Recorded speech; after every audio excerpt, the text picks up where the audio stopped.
бір Мгм. кеш жарық, құрметті серіктестер, уақыт жоғалтпайық. Ақпарат өте күрделі.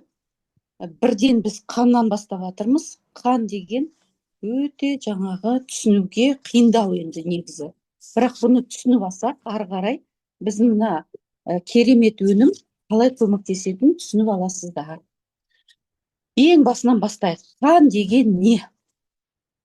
Қан дегеніміз не ол? Бәріміз білеміз, бәрімізде бар. 5 литрдей қызыл қанымыз бар, қып-қызыл қайнап тұрған, Құдайға шүкір. Қазақ деген қаны тіпті ойнап тұр. Аллаға шүкір, қанымыз таза бүкіл әлемге қарағанда. Сол қанның тазалығын бізге ата-бабаларымыз миымызға құйып тастаған. 7 атаны аттамаңдар деп. Көп нәрсені білген көне заманда. Біз енді өкінішке орай қазіргі заманда қанның қандай маңызды екенін елемейміз. Өйткені енді басқа нәрселермен бізді ойлануға шамамыз да жоқ, ол не нәрсе екенін. Қан деген не, текті деген не, тексіз деген не, ұрпаққа қандай қан беріп жатырмыз біз, қандай қан тастап жатырмыз, ойлауға мұршамыз жоқ, былайша айтқанда. Күнделікті өзіміздің күйзеліс дүние, материалдық дүниеге сөйтіп беріліп кеткенбіз. Негізінде қанның атқаратын функциясы өте зор. Енді ең басынан бастайық. Ең басынан әлі күнге дейін қанды әрі-бері зерттеді. Ген бар екенін білесіздер, ДНК бар екенін ішінде білесіздер. Дезоксирибонуклеиновая кислота, ДНК деген не зат деп сұрайтындар болса. Ненің белгісі ол? Қан тектілікті тасиды, білесіздер. Қан бұзылса, қандай ұрпақ дүниеге келеді? Жетесіз дейді. Ұрпақтың қаны бұзылса, неше түрлі ауру болады. Оны өз көздеріңізбен көріп отырсыздар. Қанша шырылдап жатсақ та бой бермей жатыр. Енді қанның ішінде не бар? Не бар? Былайда зерттеп, қайда 39 жылы Горланг деген қанды классификация жасап, көріп, қандай міндетін атқаратынын бәрін зерттеп сөйткен. Бірақ енді ата заманнан, көне заманнан қанның қандай маңызды екенін біліп отқан. Мен ойлаймын, бірдеңке болған шығар, білімнің бәрі жоғалған шығар. Өйткені қайттан зерттеп жатыр. Соның өзінде қазір сол құпияның түбіне жете алмай жатыр. Не бір ғалымдар. Енді қанның ішінде не бар? Плазма бар. Плазма деген сұйық заты плазманың. Плазманың көбісі ол су. Кәдімгі су. Бірақ ол судың құрамы басқашалау. Структурированный вода дейді ғой, сондай су. Сол судың ішінде судың енді плазмаферез дегенді білесіздер ғой қазір. Өз қаныңызды тазалап, плазманы қайтып егіп жатыр. Соның ішінде құрғақ заты бар. Сол құрғақ затын ішінде органические вещества дейді, яғни ол белоктар, неше түрлі гормондар, холестерин, азот содержащийлар бар да, сондай холестерин, жирный кислоты, қышқылдар, майлы қышқылдар, фосфолипидтер, солар бар. И тағы да неорганический деген бар. Неорганический да ол не? Анион, катиондар. Аниондар ол тұздар, хлор деген, сульфат деген, фосфорный ол тұздар. И катиондар ол сіздер білетін натрий, магний, кальций, калий деген, тағы да Менделеевтің таблицасын бәрі біздің қанымызда бар негізді. Тағы да не бар? Биологически активный заттар бар.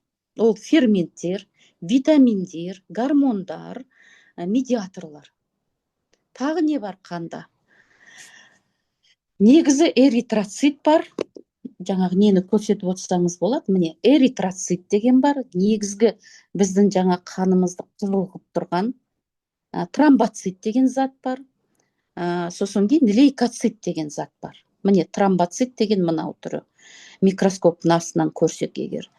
Лейкоцит деген мынау бізді қорғайтын зат, әппақ, ақ қан деп айтады бұны. Енді эритроцитқа келейік. Оның қандай жаңағы бізге негізі қанның қандай бізде қандай міндеті атқаратын. Біріншіден ол логистика, транспорт, тасымалдайды. Не тасымалдайды сонда қан? Газдарды тасымалдайды. Кислород береді, углекислый газ, оны жаңағы сіңіреттегі шығарып тастайды. Міне, тағы да шығарып тастайтын міндеті бар. Тағы қандай бар?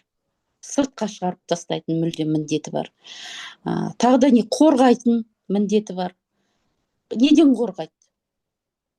Іштегі жаңа түсіп кеткен фагоцитоз деген бар, жеп қоятын.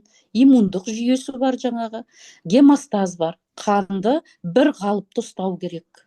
Біздің қанымызда эритроциттің саны түспеу керек. Гемоглобиннің саны түспеу керек. Эритроциттің көлемі дұрыс болу керек. Соның бәрін гемостаз дейді.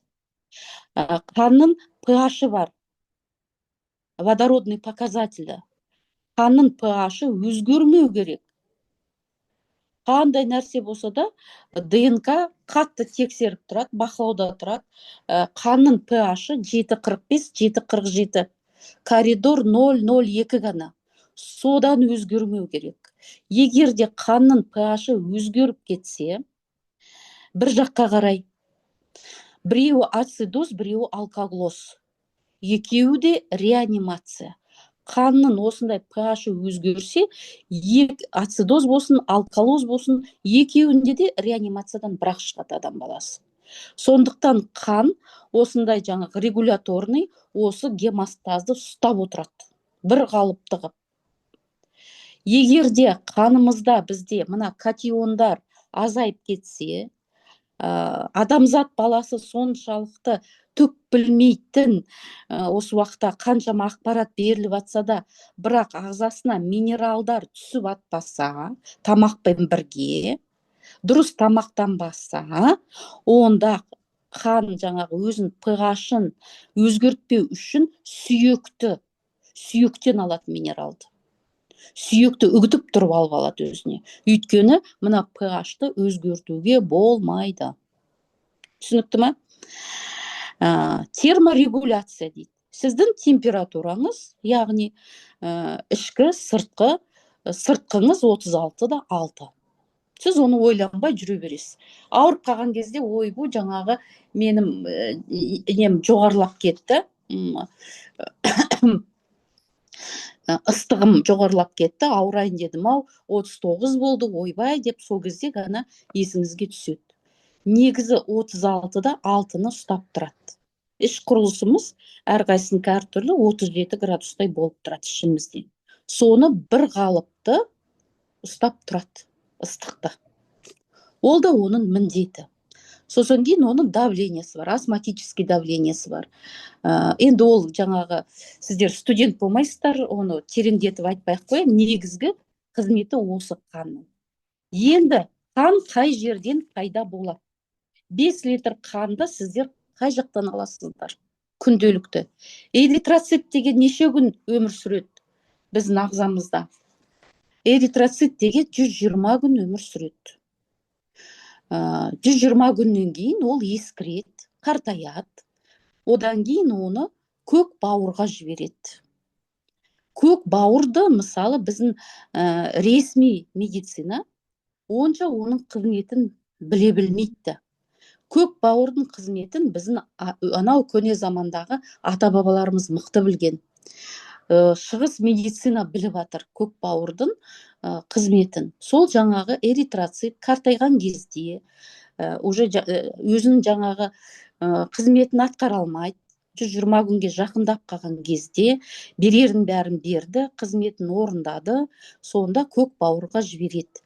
Көк бауырда оны гемоглобинін алып, кәдімгідей запчасть сияқты бізде ештеңке ешқайда кетпейді. Бәр зат өте жаңағы соншалықты немен жиналады. Сондықтан сол жерден қайтадан запчасть ретінде көк бауыр оны ыдыратады. Сөйтеді дағы сол жаңа керек заттарын көк бауырдың қызметі өте зор ол жағынан. Қандай запчас керек, қарапайым тілге көшейін, соны көк бауырдан табуға болады. Енді сол эритроцитіміз 120 күн өмір сүреді.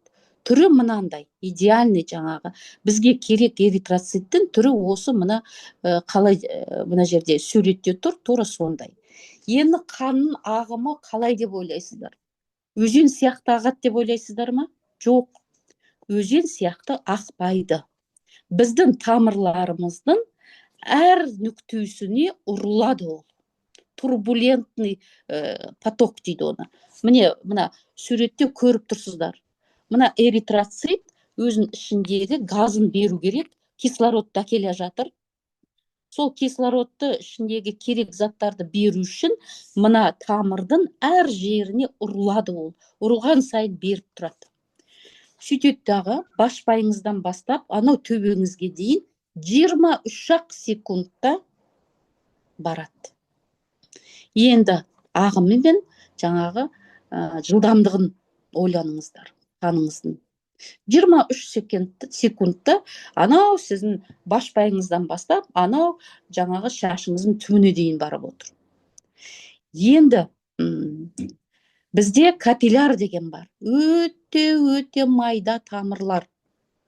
Мына көздің ішіндегі тамырды елестетіңіз.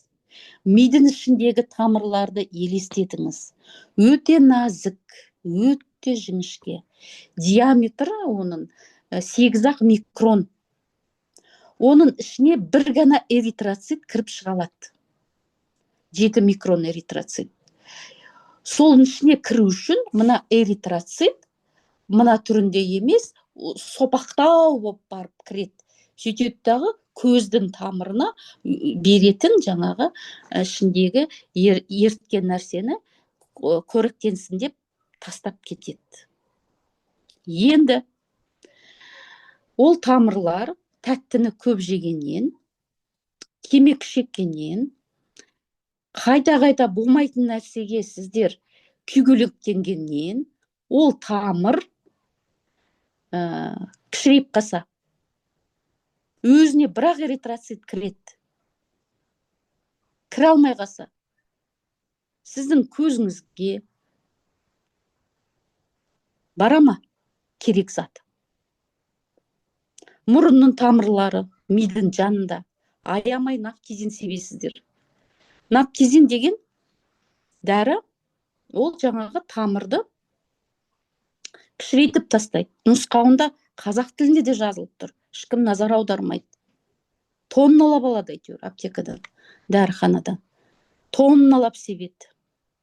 Соны ойланыңыздар бір сәтке. Катарактаға апарат, глаукомаға апарат көп себуге болмайды деп сол жерде жазылу тұр, анық. Ешкім ештеңке жасырып атқан жоқ. Сондықтан қанның тазалығын әлден мен қақсайып. Бір жаңағы осындай сабақ емес, қан туралы бірнеше сабақ өтеді-ау деп ойлаймын өзім. Енді ары қарай кетейік. Тромбоцит деген не? Тромбоцит деген ол біздің жаңа қан бір жерде қан ағып жатса, мысалы әйелдерде етек кірі 3 күн емес, 7 күн, 8 күн, 15 күн болса, сол кезде қан тоқтататын дүние осы тромбоцит. Бір-біріне жабысып, сол жерде жаңағы әрине неше түрлі уыздар, уыз деген белок, фибрин, фибриноген деген, оны да бір керек болса талқылаймыз. Тромбоциттің көлемі негізі бізде 300-400 мың болу керек. Сондай. Ковид кезінде барлықтарыңыз білесіздер, тромбоциттар 600, 700, 800-ге дейін барып отырды. Қан қоюланды. Қанның қоюлығын, сұйықтылығын осы тромбоциттан білеміз біз, анализдерден. Ал енді лейкоцитті, тромбоцит 8 күнге дейін ғана өмір сүреді.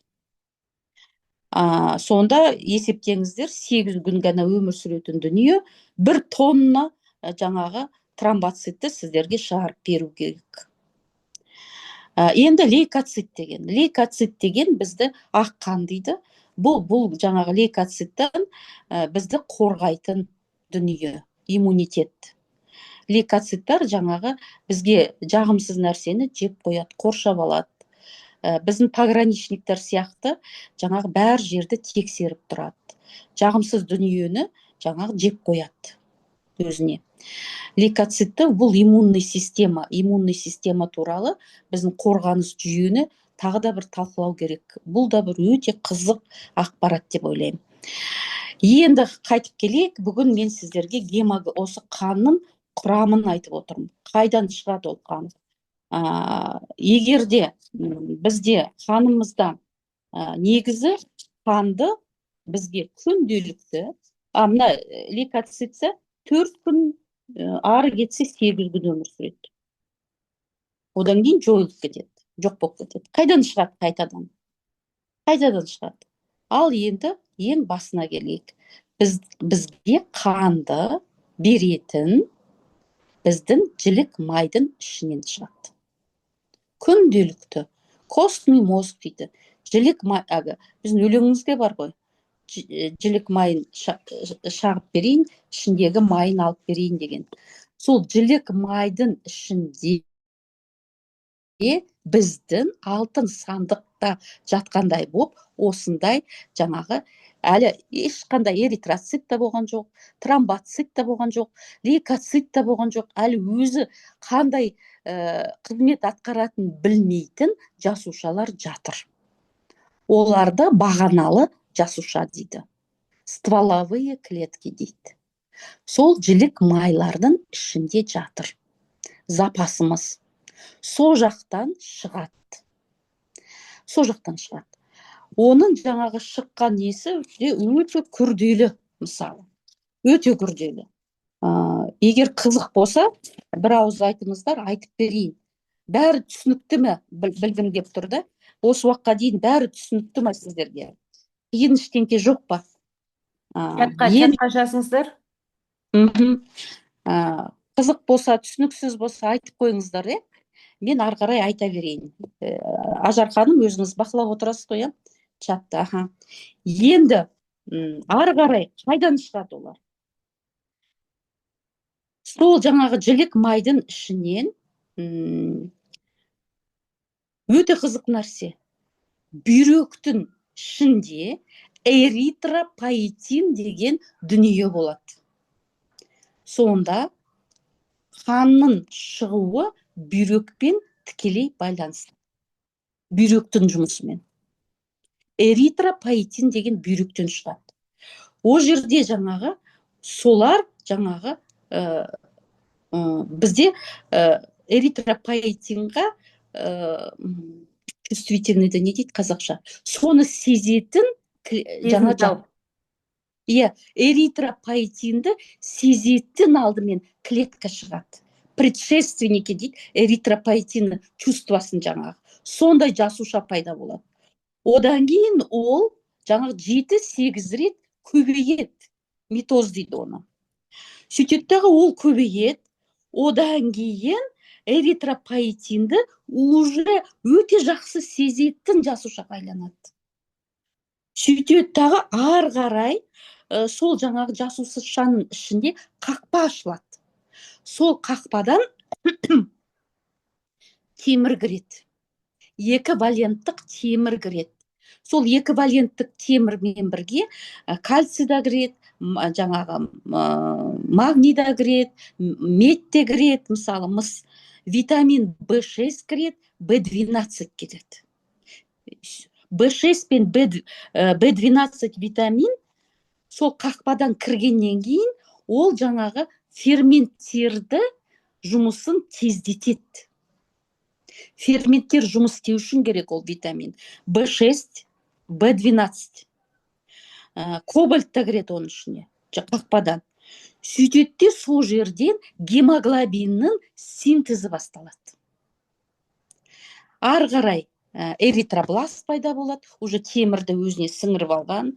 Ары қарай уже пронормоцит пайда болады, жаңағы уже гемоглобинді жаңағы ыңғайландырып жасап ататын.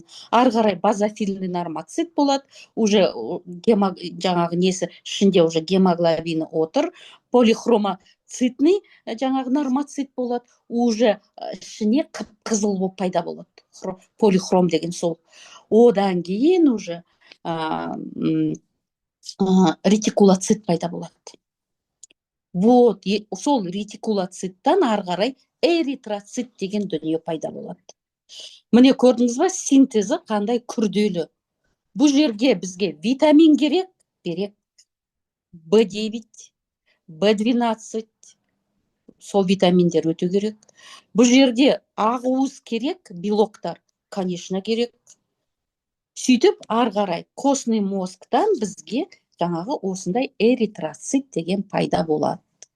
Ал гемоглобинді, міне формула гемоглобинді қойып қойыңыз. Мына гемоглобинді, бұны бізге бауыр синтез жасап береді. Мына гемоглобинді синтез жасау үшін бауырда 518 амин қышқылдан пайда болады. Сөйтеттігі, мына ортасындағы темірді көріп тұрсыз ба? Негізі темір 2 валент, 3 валент екенін білетін шығарсыздар. Ол жаңа 6 класс, 6 сыныпта оқимыз химияны берген кезде сабақта. Ал мына жерде, мына темірге назар аударыңыздар, бұл жерде 4 валентте тұр. Біз өзімізді трехмерный пространствода өмір сүріп отырмыз деп ойлаймыз да, 3 неде ғана бағытта. Ал мына жерде бізге, мынаған назар аударсаңыздар, біз уже четырехмерныйда отырмыз. Міне, осы жерде жаңағы міне гемоглобиннің синтезін осыны бізге бауыр жасап береді. Осы жерден ойланыңыздар. Егер бауыр әлсіз болса, дұрыс қан болама сізде. Бауырды май басса, дұрыс гемоглобиннің синтезін бере алама сізге ағзаңыз. Витаминіңіз толық болмаса, сізді күнделікті жеген тамағыңызда, минералдарыңыз болмаса, ішкен жегеніңіз кола мен жаңағы чипсы болса, ішінде ештеңке алатын ештеңке жоқ мына жасушаларға. Оларға күнделікті тонналап сіздерге осындай жасуша шығару керек адамзаттың ағзасы. Сондай нәрсені беріп отырмасаңыз, аурудың басы қай жерде деп ойланыңыздар. Ал мына қасындағы формула жасылы, ол хлорофилл дейді. Назар аударсаңыздар, гемоглобин мен екеуі бірдей формула. Гемоглобиннің мына ортасында темір тұр, ал хлорофиллдің ортасында магний тұр. Мына хлорофиллді бізге осындай гемоглобинға ұқсайтын ғып жасап беретін өсімдіктер. Кез келген өсімдікте хлорофилл деген бар. Неғұрлым сіздер шөп шалаңды көбірек жесеңіздер, сіз қаныңызды тез арада толтырып отырасыздар.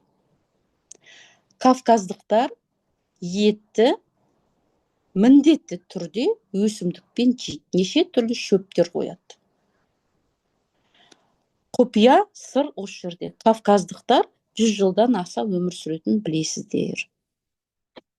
Ал біздің қателігіміз, біз етті нанмен жейміз. Яғни тез жаңағы сіңіп кететін углевод. Қатеміз сол жерде. Міне жаңағы етті шөппен бірге жесеңіздер, сізде қаныңыз тазарып отырады. Қаныңыз ауысып отырады. Неге дейсіз бе? 518 амин қышқылы жоқ болып қалса ағзада, ағзаңызда бір ғана амин қышқылы жетпей қалса, мына гемоглобинді аппарат Гольджи деген бар, қабылдамайды. Өйткені формула дұрыс емес. Соны разборкаға жібереді. Ал мына жерде бізге ауа жетпейді, біздің қанымыз аз деген сөз, анемия дейді, шыға келеді. Ал мына жерде мына формула, хлорофиллдің формуласы екеуі бірдей, мына ортасындағы магнийді алып тастап, темірді қоя салу, ол үшжақ реакция. Біздің энергиямыз, қуатымыз құр бекер шаршамаймыз. Бауыр шаршамайды. 518 амин қышқылдан ананы жасап, оны жаңағы соншама уақытын алмаймыз бауырдың. Сонда біз қанымызды тазартып отырамыз. Бір ғана дұрыс тамақтансақ. Көрдіңіздер ме? Енді ары қарай фолий фолий қышқылы, витамин В9 деген өсімдіктерде бар. Шпинатта бар, ең бірінші шпинаттан тапқан. Шөптердің бәрінде В9 деген витамин, фолаттар табиғи түрде тұр. Ал енді В9, фолий қышқылы, В12 екеуі қосылады, сөйтеді дағы тетрагидрофолий қышқылы пайда болады. Ол активный. Фолий қышқылы ол онша реакцияларға бармайды. Ол бар, бірақ оны ауыстыру керек. Сөйтіп В12 витамин екеуі қосылып тетрагидрофолиевый қышқылға ауысқан кезде, сонда біздің ДНК-мыз жаңағы плюрипатентный жасуша, мына жілік майдың ішіндегі плюрипатентный жасушаға бөлініңдер деген ақпарат келеді соларға. Сонда біздің жілік майдың ішінен көбірек жаңағы бізге осындай қан эритроцит керек деген нәрсені айтады. Біздің ішімізде бір-бірімен қайтып сөйлеседі. Формуламен ғана сөйлесе алады. Көрдіңіздер ма? Осындай нәрсе. Ал енді 4 группа қан бар екенін білесіздер. Эритроциттің сыртында глюатинин деген бар. Бірінші группада глюатинин деген мүлдем жоқ, ол первый группа. Екінші группада А деген глюатинин отыр, эритроциттің қабығында. Үшінші группада Б деген глюатинин отыр. Төртінші группада А мен Б глюатинин отыр. Сол төртінші группа дейді.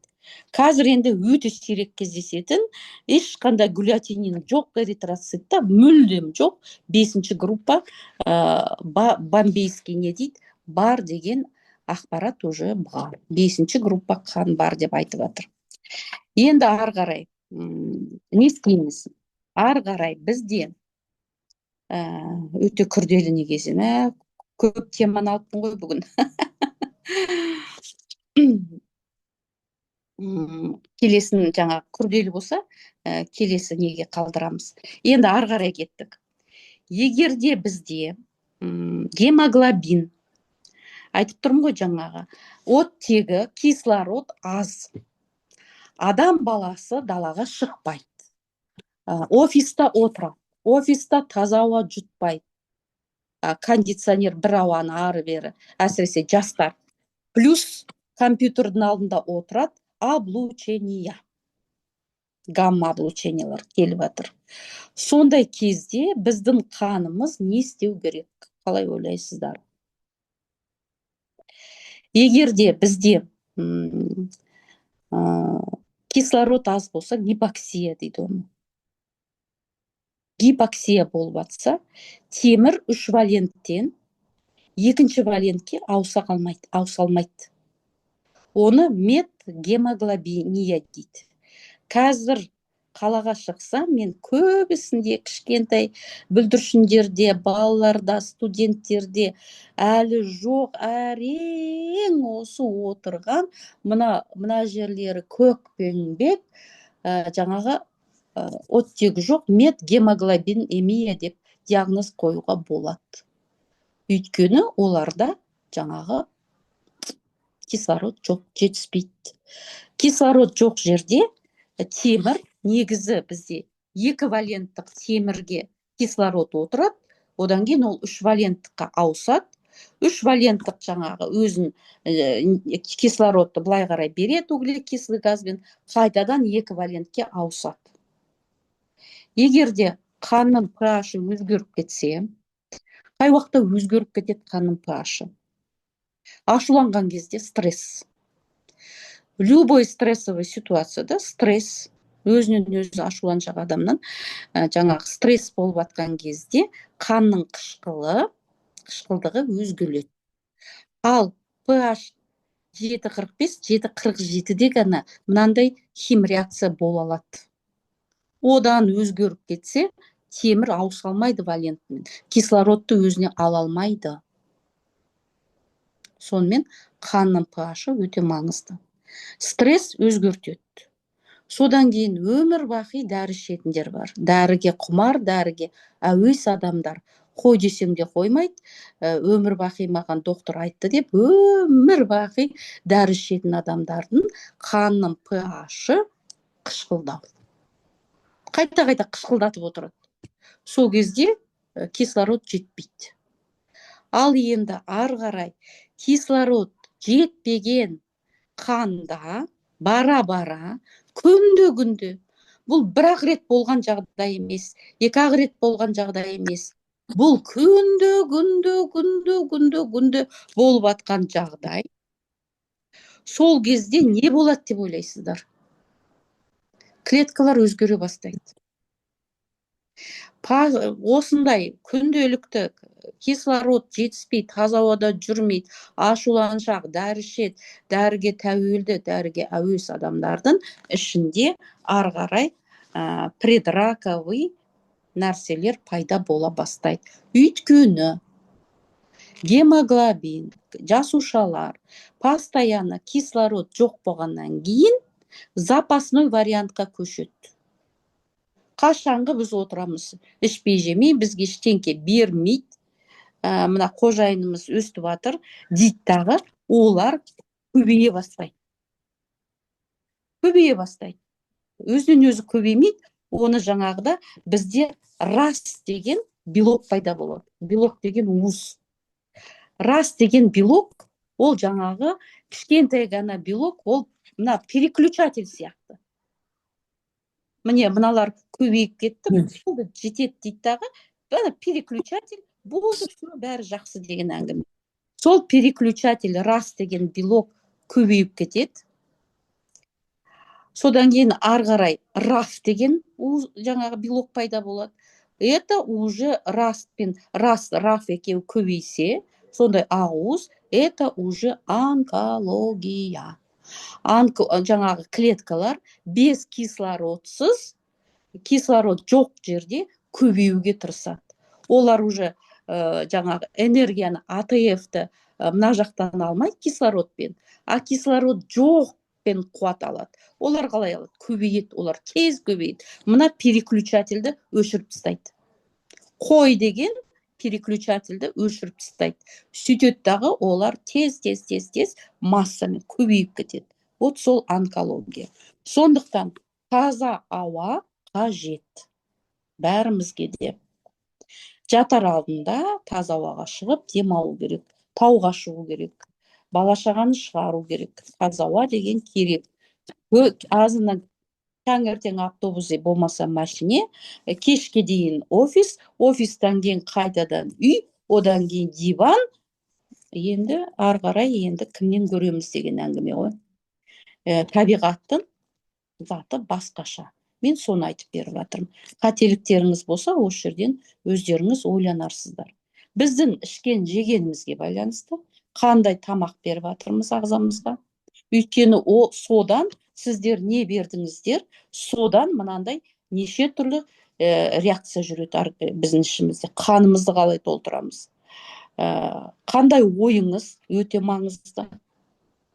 Арам ой деген адамды жеп қояды. Стресс деген адамды жеп қояды мысалы. Міне жақсылыққа апармайды. Енді ары қарай айтпақ қояйын. Жаңағыда біз медицина студент емеспіз ғой. Мына түсінгендеріңізді нетіп жатырмын да. Енді бірдеңке жетпей қалса бізде, мысалы, B9 витамин жоқ ағзада. Мынау жаңағы нені жемейді. Аптектен барып, фолиевый кислота деген бар ғой, арзан тұрады. Бүкіл екіқабат әйелдерге соны жазып береді. Синтетикалық түрінде. Соны ішсем, менің жаңағы қаным көбейеді. Екіқабат әйелдерге де беріп жатыр соны. Қаным көбейеді деген ойларыңыз болса, ол ой өте дұрыс емес. 25 жыл мен өмірімді бердім фарм бизнесқа. Өзім 2 аптекам болды осы Алматыда. Енді синтетикалық фолий қышқылы тура табиғаттағыдай несін атқара алмайды, қызметін. Синтетикалық жасаған зат, қалай айтсам сіздерге, міне біз синтетикадан құраймыз да, бір молекуламен екінші молекуланы бір-біріне жалғастырамыз. Жалғастырғанда осындай связьға отырады олар. Міне, жуан ковалентный дейді. Ол ауыса міне, былайда осы бір қаққан түрде отырады. Бірақ енді фолий қышқылға кішкене келеді ол формула. Ал табиғаттағы фолий қышқылы ол мүлдем басқа. Ол былайда бұралады. Керек кезде жаңа мен айтқандай активный болады, тетрагидрофолиевыға ауыса салады. Керек емес кезде фолиевый болып тұра береді. Керек болса мына жаққа шығып кетеді, болмаса фалаты дейді, мына жаққа шығып кетеді. Мына B12 екеуі өстіп неше түрлі ауысып тұрады. Табиғаттың витаминдері сондай. Ал енді мынандай заттар көбірек кірсе, мынаны ажырату қаншама біздің энергиямыз кетеді бекерге. Мына жақ шеттен бауырға ажырату керек. Хотя бы метилирование жасау керек. Кейде бауыр әлсіз болса, оны нетпейді. Сол жаңағы ішіп жүрген фолий қышқылдың өзі ракқа апаруы мүмкін. Нұсқауында жазылған. Оны ешкім мұқият оқымайды. Енді біздің негізгі продукциямызға өтейік. IG-сера, қолдарыңызда IG-сера деген продукция алып отырсыздар барлықтарыңыз, е? Енді IG-сераны көрейік. IG-серада не бар? Біздің малайзиялық компания Қазақстанға Аллаға шүкір кіріп отыр. Осындай өнімді сіздерге ұсынып отырмыз. Табиғаттан алған сыйымыз. Бүкіл заты 100% табиғаттікі. IG-сераның құрамында не бар деп ойлайсыздар? Шын оқыған шығарсыздар. Ең мықтысы жаңағы бидайдан алған церамиды дейді. Хита-олив майы бар, церамиды бар, гидрокси жаңағы тиразолымыз бар. Міне, церамиды, бұны бидайдан алады. Бидайдан алады, бұл жаңағы не? Церамиды, пшеница дейді. Сіздер егер Википедияны жаңағы ашып көрсеңіздер, сіздерге не бір керемет кремдерді ұсынады. Ішінде церамиды бар, жаңағы әжім кетіреді деп, көбінесе кремдерді ұсынады. Ал біз ішке қарай ішіп отырып, тілдің астына салып отырып, дәмі зор әдемі порошокты іштен жөндеңіз дейміз. Неге? Өйткені эластин мен коллагеннің, оны да бір тағы да келесі ақпаратта Алла қаласа айтып берем, оның да синтезі өте күрделі. Сөйтіп сіздердің буындарыңызға, басқа бір жерлеріңізге эластин, коллаген жетпей баратса, онда беттегі ең оңай жаңағы ми айтады, бет әжім болса да тірі жүреді, іштен кетпейді. Мына жақта басқа жерлерге керек болып тұр дейді. Эластин мен коллагенді сол жерден бұзып тастайды дағы, басқа жаққа алып кетеді. Түсініңіздер ме? Енді мына церамидеді ішкен кезде сіздер толтырып отырасыздар. Уже артығымен басқа буындарға да барып тұрады. Уже артығы болғаннан кейін сіздің бетіңізде тартыла бастайды. Көрдіңіздер ме? Енді тағы да не? Зейтін майын жасайтын оливки дейді ғой, бәріміз жеп жатырмыз. Сол зейтін майын шығарған кезде ақ уыз бар. Майын шығарады, әбден пресстің астынан майын алады, бірақ суға еріген витаминді сіңіріп алатын гидроксикортизол деген ақ жаңағы сулы заты бар. Вот соны да жаңағы нені ашсаңыз, интернетті, гидроксикортизол дегенді алсаңыз, бетке жақсаңыз керемет болады дейді. Біз сіздерге мына компания гидроксикортизолды ішке ішесіздер. Сонда бізге бұндай, ойбай, бұл өте мықты, керек бізге жаңағы ферменттердің бәрін жұмыс еткізетін өте керемет антиоксидант. Ішінде витамины тола, суға еріген. Онымен бірге май қышқылдары тола. өте кездеспейтін керек заттар бар осының ішінде. Соны ішке ішкеннен кейін жаңағы қанның шығатын жері сол жер өте қажет етеді бұны. Жілік майдың ішіндегі отырған осындай витаминдер керек бізге деп айқайлап отыр. Жаңа айттым ғой, бізге B9-ті жіберіңіз, бізге B12 жіберіңіз, бізге бүкіл минералдарды жіберіңіз деп отыр. Сонда біз дамимыз деп отыр. Сонда біз сіздерге жаңағы эритроцит па, тромбоцит па, лейкоцит па тонналап береміз. Сіз бізге жағдай жасасаңыз болды деп отыр. Жілік майдың ішіндегі отырған жасушалар. Біз осындай затты беріп отырамыз. Сонда қанымызды толтырып отырамыз. Сонда эритроцитіміз осындай керемет затты алғаннан кейін жып-жылтыр болып шығады. Бұндай заттар жаңағы жетіспеген кезде эритроцит өзінің түрін өзгертсе, вот аурудың басы сол жерде тұр. Мысал қылып келтірейін сіздерге. Малярия деген ауру бар. Оны жаңағы маса шағады, маса таратады. Сонда соның масаның уы не істейді? Эритроцитті өзгертіп жүреді. Анау айға ұқсайтын деп серповидная анемия дейтін сол. Ондай эритроцит жаңағы мен айтқан өте жіңішке қан тамырының ішіне кіре алмайды. Тұрып қалады. Не кіре алмайды, не шыға алмайды. Жіңішке жағы кіреді, жуан жағы жаңағы тұрып қалады. Көрдіңіз ба? Сөйтіп адам баласы ішіндегі ауа жетпегеннен өледі. Сондай капиллярлардың бәрі тұрып қалады, бітеліп қалады. И сөйтіп қиналып өледі маляриядан негізінде. Вот, тромбоциттің өте дұрыс жілік майдың ішіне формасы дұрыс шыққаны өте маңызды. Міне осындай заттар соны жаңа қалпына келтіреді. Тағы не бар оның ішінде? Бізде IGCR-ның ішінде.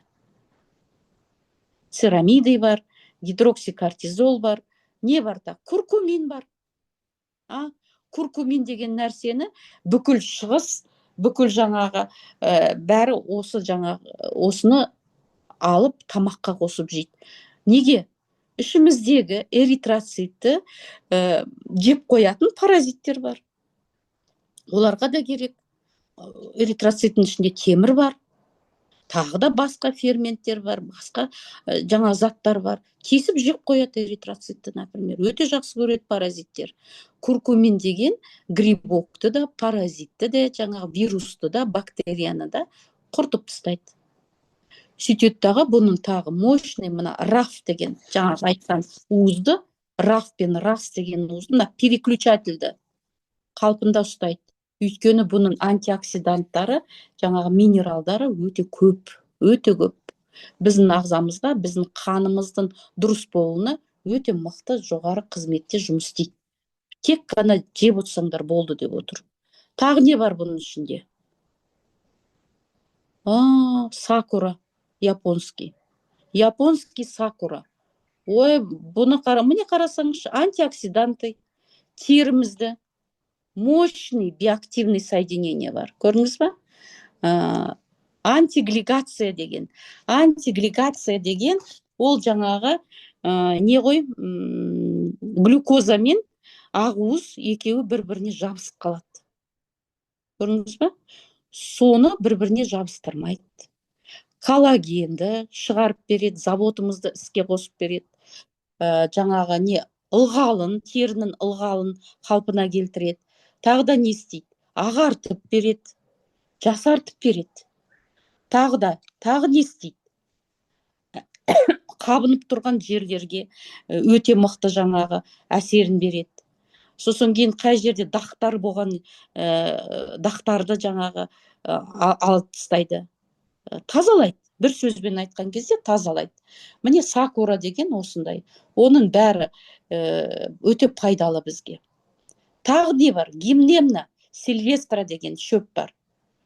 Шөп емес, андай не, талшықтар. Индия, Африка, Австралияда жаңағы өте ылғалы жоғары жерде өседі. Оны не үшін пайдалайды? Ұйқы без. Ұйқы безде бізде өте күрделі жасушаларымыз бар. Оның жаңағы инсулин шығаратын островки лангерганса деген бар.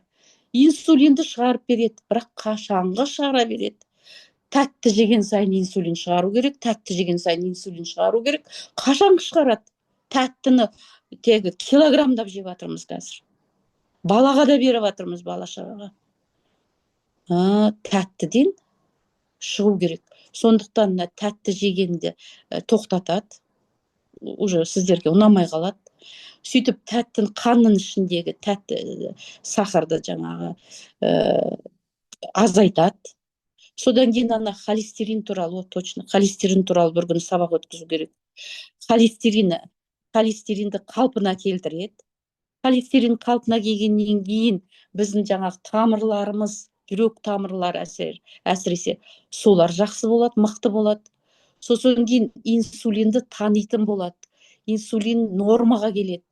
Жаңағы островки лангерганса дегенді жыртылып қалған жерлерін бәрін қалпына келтіреді. Сөйтіп еще и арықтатады. Артық жаңа ісікті алады. Мына көбінесе толық әйелдер ойлайды жаңағы мен жоқ, ол жерде ісік. Мына қантты, тәттіні көп жеген әйелдерді артық салмақ, ол бірінші су, ісік болып тұрады. Сол ісік кетеді. Өте жақсы, міне сондай әсері бар. Тағы да не бар оның ішінде? Көрейік. Гранат, анар. Оны білеміз ғой, гранаттың. Қан толтыратынын білеміз ғой, гранаттың. Бәрі айтады. Ауырған кезде гранатовый сок ішу керек дейді. Неге? Қан толтырып береді. Тағы не бар? Білеміз оны. Өйткені жаңағы оны зерттеген, міне пуникалалин деген, в общем, оны не қыламыз еске шақтап, пунический қышқылдар өте көп. Рак простаты, рак груди, қан қысымын қалпына келтіреді, артрит, жаңағы беделдік,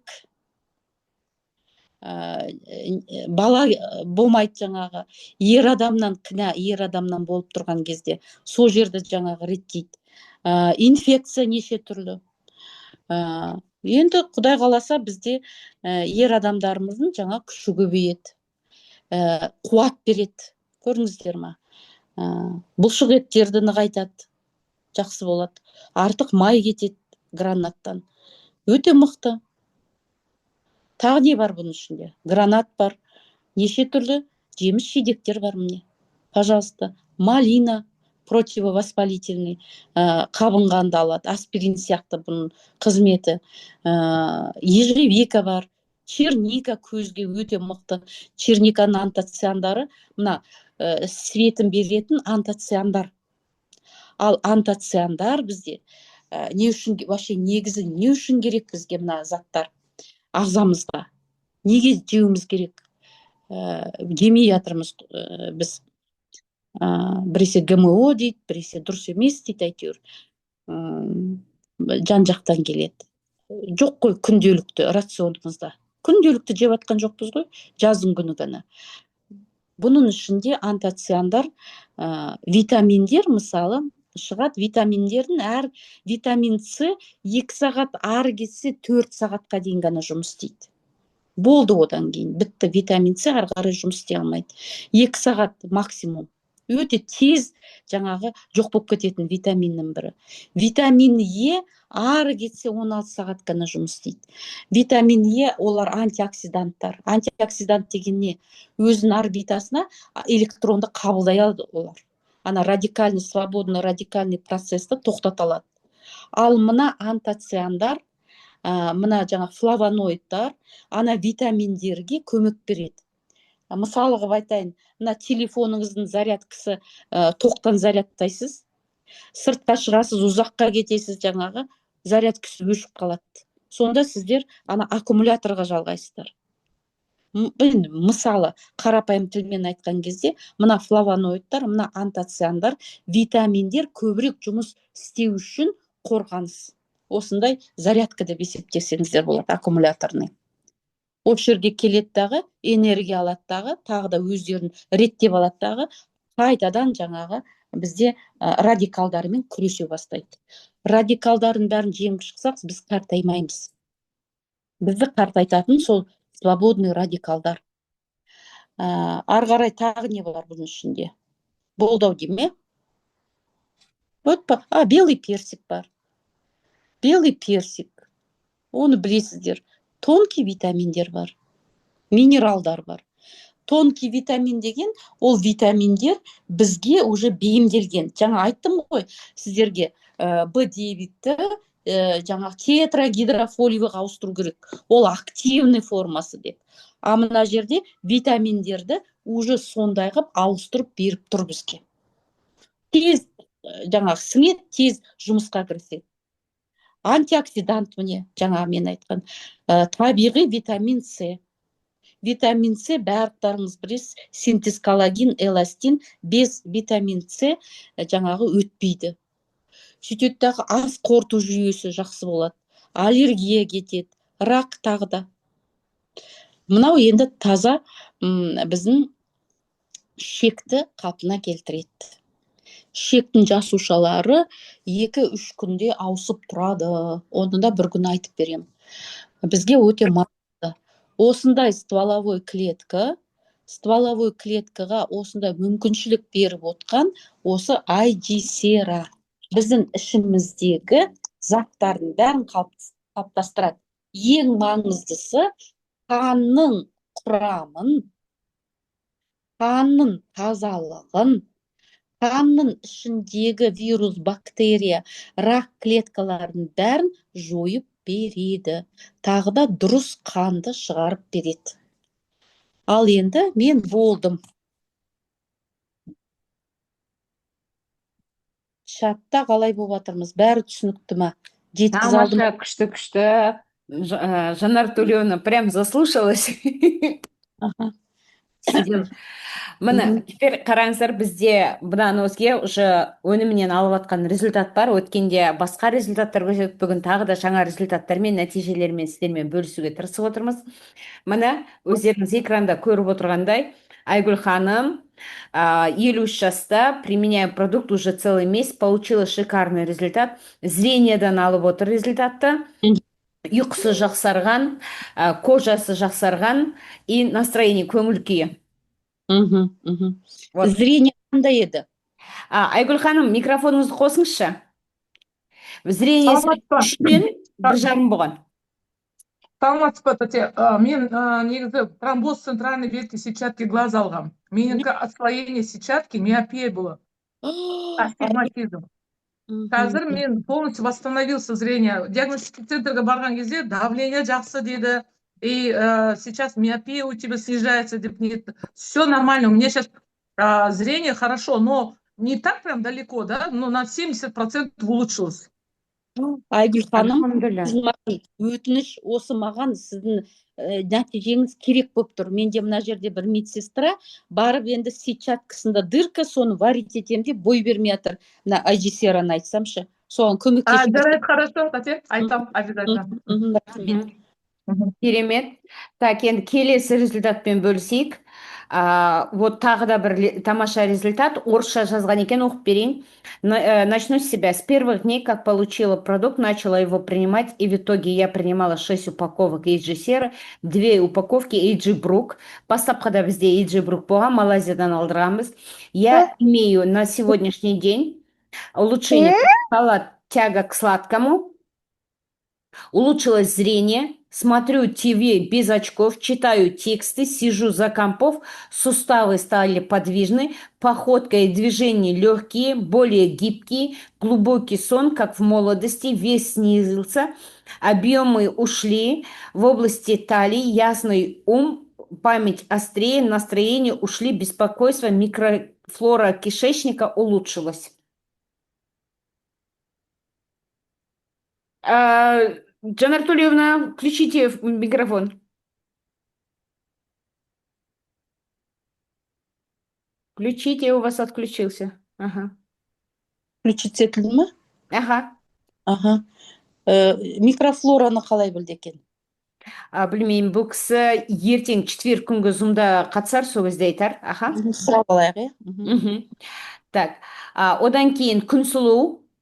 Жасы Мгм. 61-де Күнсұлу Турниязова, жасы 61-де Эйджисера нәтижесі бірден энергия берді. Таңертең жүретін едім, айналамдағы жастардың барлығы қалып қояды. Мен жеткізбей кететін болдым дейді. Запор Мгм. болған бұрын, қазір кишечнигім дұрысталды. Мұрнымда кетпейтін жаралар бар еді. Солардың барлығы кетіп қалды. Кеткеннен кейін білдім. Нервный болып жүретін едім, сол басылды.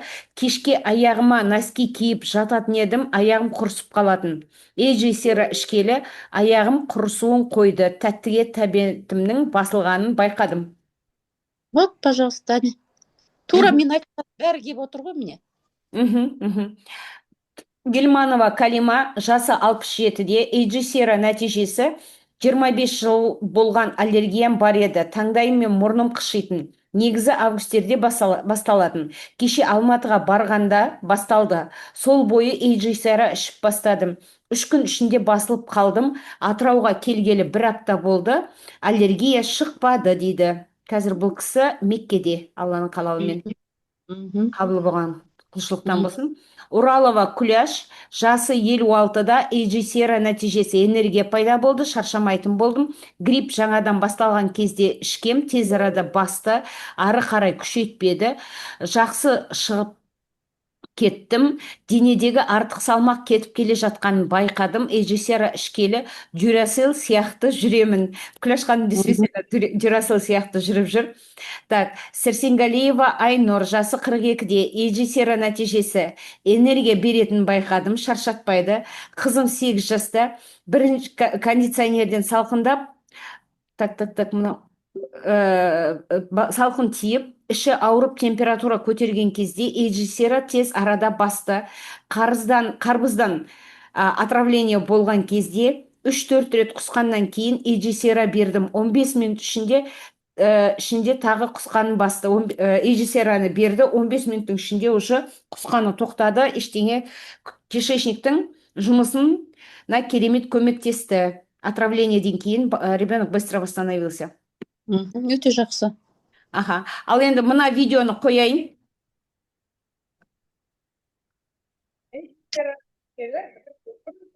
Ішкеннен кейін уже меня нормализовал. Давление кешке қарай көтерілмейтін болды.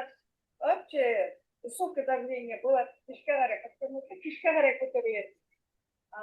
Қазір вообще мынау менде керемет. Так что давление бар адамдардан қорықпайды. Бұның құрамы деген өте натуральный продукттар. Бұл что адам ағзасына керек. Керек. Міне көрдіңіздер ме, мынандай керек. Вот, Алланың қалауымен осындай керемет нәтижелер алып жатырмыз. Шүкір. Так, енді Жанар Төлеуовна, сөз кезегі өзіңізде. Результаттарға байланысты айтып кетсеңіз де болады. Міне енді өздеріңіз көріп отырсыздар, жаңа қолданып жатқан адамдар. Жаңа мен айтқан бүкіл лекциямның бәрін дәлелі осы. Енді өздеріңіз ойлаңыздар, қанға байланысты қаншама ауру бар. Негізі аурудың бәрі қан жүйесінен басталады. Қан жүйесі дұрыс болмаса, бітті, ауру деген сол жерден, ең бастапқысы сол жерден басталады. Егер біз қанымыз таза болса, қанымызда ешқандай жаңағы кедергі қылмайтын нәрселер жоқ болса, иммунитетіміз, жасушалар өте мықты болса, қанның сұйықтығы дұрыс болса, ешқандай жау бізді ала алмайды. Ешқандай жау ала алмайды. Ойымызда түзеледі, бәрі түзеледі. Енді сіздер естеріңізге сақтағым келеді. 128 артыңызда аталарымыздың бізге аманаты тұр. Артымызда 2 қанатымыз жайылып тұр. 7 атадан есептеген кезде 128 адам өзін қандарын таза ұстап, сіздерге гендарын дұрыстап беріп, ары қарай бізге аманат қалдырып отыр. Сол қанды бұзбау керек. Ол қанды бұзбау үшін біздің ойлау қабілетіміз дұрыс болу керек. Ниетіміз таза болу керек. Не болса соған жүгірмеуіміз керек. өзіміздің табиғи заттарды ішіп жеу керек. Сол ғана, беріспеу керек. Сен неге онкологиямен ауырды? Өзіңіз жаңағы,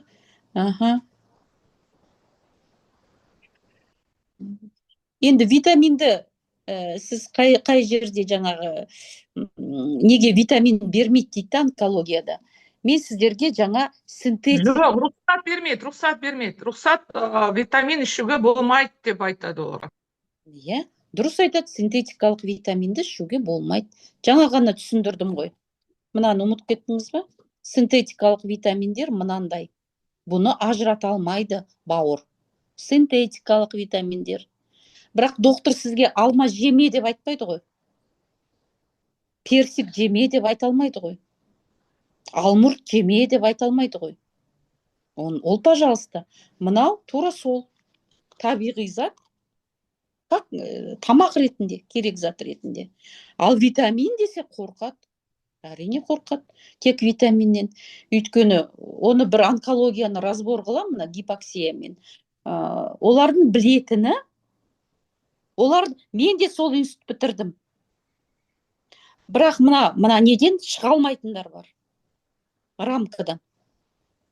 Мына рамкадан шығып кеткен докторлар бар, Құдайға шүкір. Түсініп кеткен докторлар бар.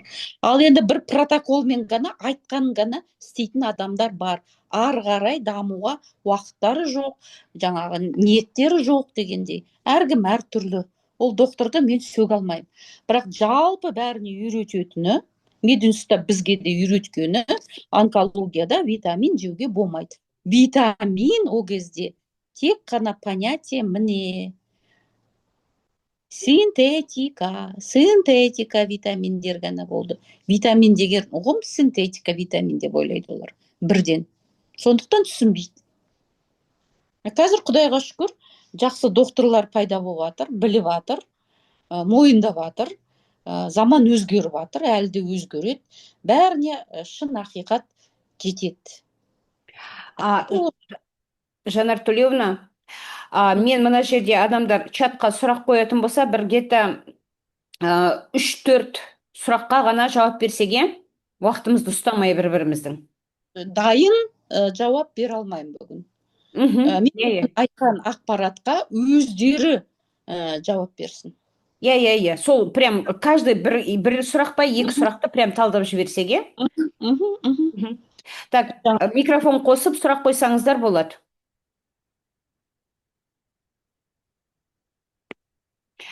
Айгүл ханым, бұл стволовой клетка емес қой, питание для стволовых клеток, питание для клеток қой.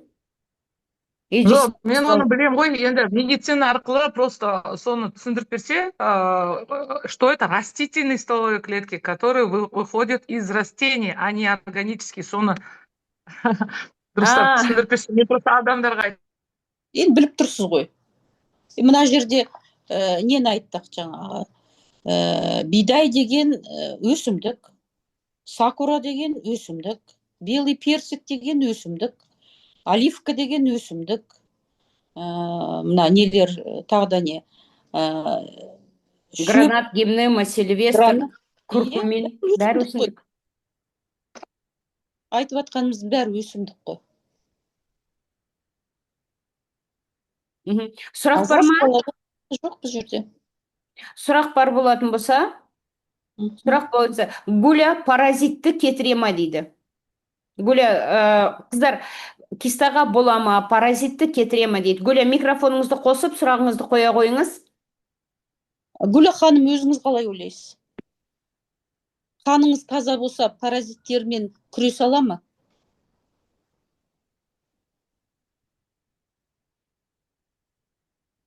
Так, бүгін сұрақ жоқ-ау деймін, е? Сұрақтарыңыз болса қойыңыздар. Саламатсыздар ма? Көзге әсері қалай глаукомаға? Жаңа ғана нәтижені айтты ғой. Не то, что глаукома, расслоение жаңағы сетчатки глазаны емдеп беріп отыр ғой. Просто кешкіріп қалдым да, сосын сұрап атқаным. Тура жаңа Айгүл ханым айтты, расслоение сетчатки глаза, миопия, содан нәтиже алып отыр ғой бір айдың ішінде.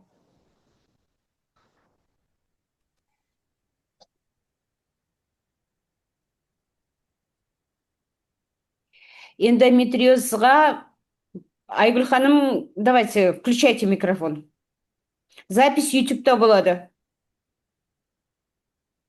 Вообще говорят, что эндометриоз не лечится, емделмейді. Просто есть ремиссия и есть рост.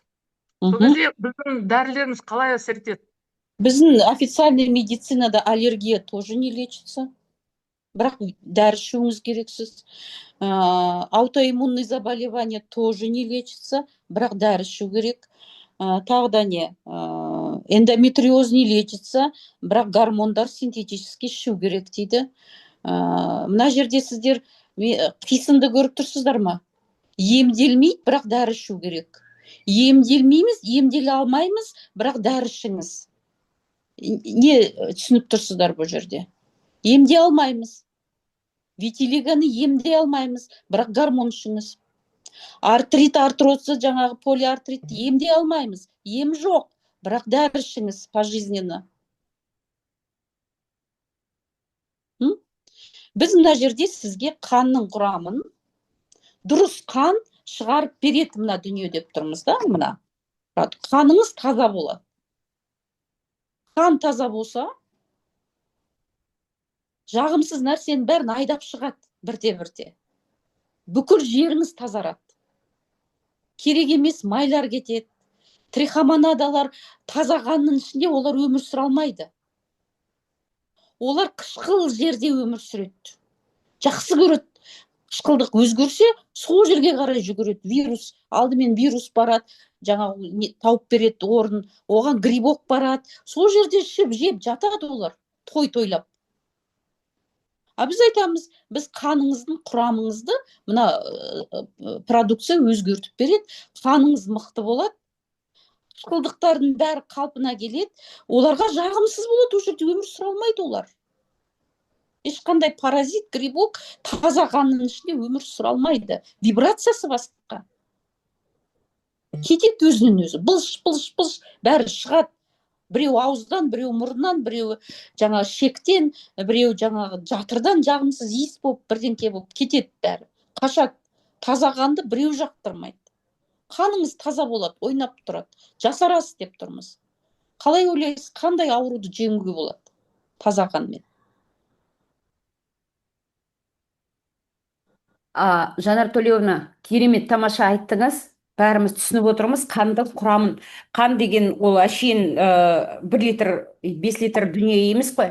Ол біздің өміріміздің, не десек, өміріміздің өзені ғой. Енді Жанар ханым, келесі аптаға осы вторник күнге 2 тема ұсынайық. Қазір қайсын таңдайды екенбіз? Оны әзір дайын емеспін, кейін өзіңізбен сөйлесем. Мақұл онда.